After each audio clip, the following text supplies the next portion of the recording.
pregunta sempre sobre as baixas, estado físico do equipo, non sei se hai alguma novedade nesse sentido. No, novedades esas que se saben, ¿no? Joao e Joaquín por lesión, e logo por sanción Marqueta, que xa é o último partido, e Manuel Rodríguez. Do resto todos disponibles. Lo de Manuel Rodríguez, bueno, sí, todas las bajas se las tocan siempre, pero esta no sé si particularmente un poco mal, además tampoco está Joaquín, que es una posición de un rol dentro del equipo, pues se apaga la luz. Pues eso, ¿no? Es más difícil de sustituir a lo mejor que en otros puestos. Sí, lógicamente es un jugador que sus características, pues bueno, hacen que no haya un jugador similar, ¿no? en la plantilla, pero bueno, este equipo ha jugado muchos partidos sin Manuel Rodríguez, de hecho firmó la segunda vuelta y bueno, se ha planificado sin Manuel Rodríguez, ¿no? Al principio de temporada, entonces tenemos que adaptarnos a lo que tenemos y con eso pues afrontar, no nos podemos lamentar de las ausencias de nadie porque bueno, las excusas yo por las ausencias intento evitarlas y no va a ser una excusa que Manu esté o no esté. La filosofía del juego no se negocia ahí o puede haber matices. No se va a negociar, lo que pasa es que las características de los futbolistas que salgan o del que salga en su lugar, en este caso, pues lógicamente van a ser características distintas, pero no se va a modificar nada. Modifica lo que cada jugador pues desempeña en su posición y bueno, lo que cada futbolista pues desarrolla sabiendo de su capacidad, ¿no? Entonces sí que saldrá un futbolista por su sitio y un futbolista que tiene otras características que él y tenemos que intentar pues explotarlas y aprovecharlas. Fredo, o corazón dos seareiros está como a flor de pel no tocante que victoria, bueno, hai opcións de ser máis cerca, derrota, isto volve a ser negro, xa estamos en terceira. Ese sentimento tamén o tedes vos ou tratades de estar nunha liña máis estable? Hombre, nos tratamos de estar nunha liña máis estable, o que pasa é que as jornadas van pasando e nos damos conta de que a situación cada vez é máis complicada, porque se non somos capaces, todos sabemos que temos que gañar 2 partidos seguidos, ¿no? Eso temos claro. Entonces, bueno, si non somos capaces de dar ese salto, ¿no? En canto a gañar ese segundo partido, porque o primeiro o fixemos varias veces, pero ese segundo sí que nos está costando. Entonces, si non somos capaces de gañar ese segundo partido, lógicamente a situación é complicada, como todos sabemos, e temos que intentar pois, cambiar, ¿no? De dinámica. Sabíamos que o partido do outro día era un partido difícil, era un partido complicado, que podía entrar dentro do previsible perder, pero agora temos que pensar no seguinte, non? Agora sente esa fala estes 2 próximos partidos, temos que gañarlos para engancharnos, temos que gañar o do lealtad, porque se non gañas o lealtad, o de Vigo igual xa non ten importancia.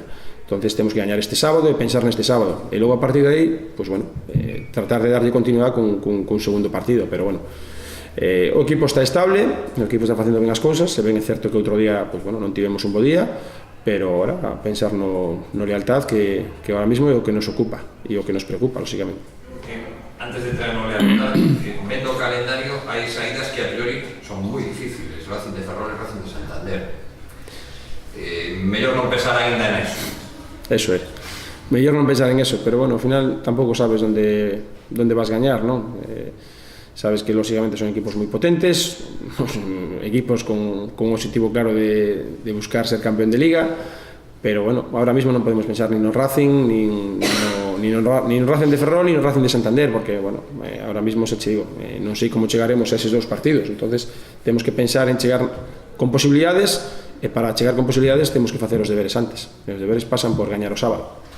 O lealtad, polos números, estaba sendo moi forte na súa casa, baixaba un chisquiño fora, desde esa perspectiva é posiblemente máis fácil meterlle mal, pero non deixa de ser un equipo revelación da categoría, non?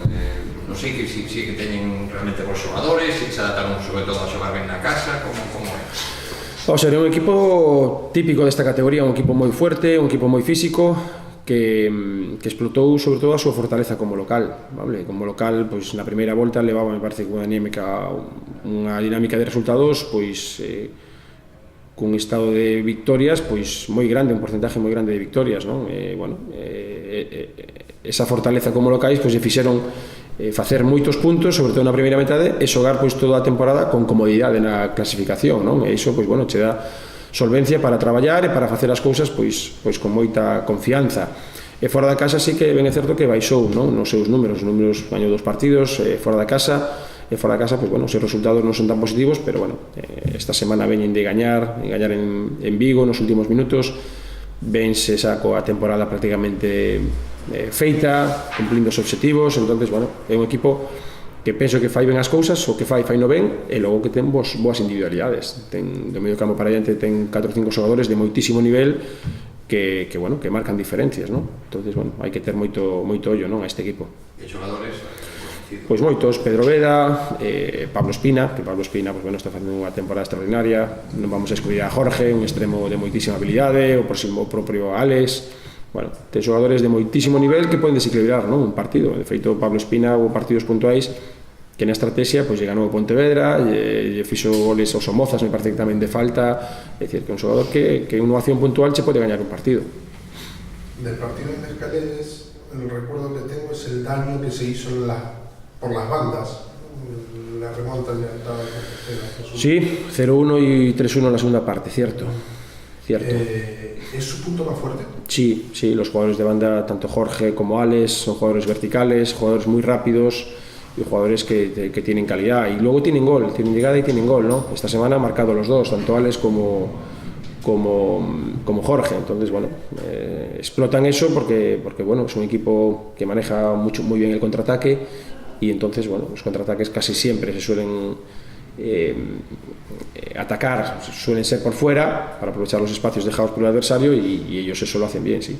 ¿Mantienen ese esquema y esa idea de juego que tenían en la primera, sobre todo en la primera vuelta, en la que fueron tan fuertes en casa pero que no les rindió tanto fuera? Sí, pero bueno, manejan varios sistemas. De hecho, el otro día en Vigo empezaron 4-1-4-1, luego pasaron a 4-2-3-1, y en las dos circunstancias se manejaron muy bien, ¿no? Entonces, bueno, es un equipo que maneja bien en los tiempos del partido, y es un equipo además con oficio, que tiene jugadores expertos, jugadores veteranos, que manejan muy bien, pues, bueno, las situaciones del partido. Y es un equipo que como os digo, muy difícil, correoso y con buenos futbolistas, ¿no? Que te pueden desequilibrar en cualquier momento.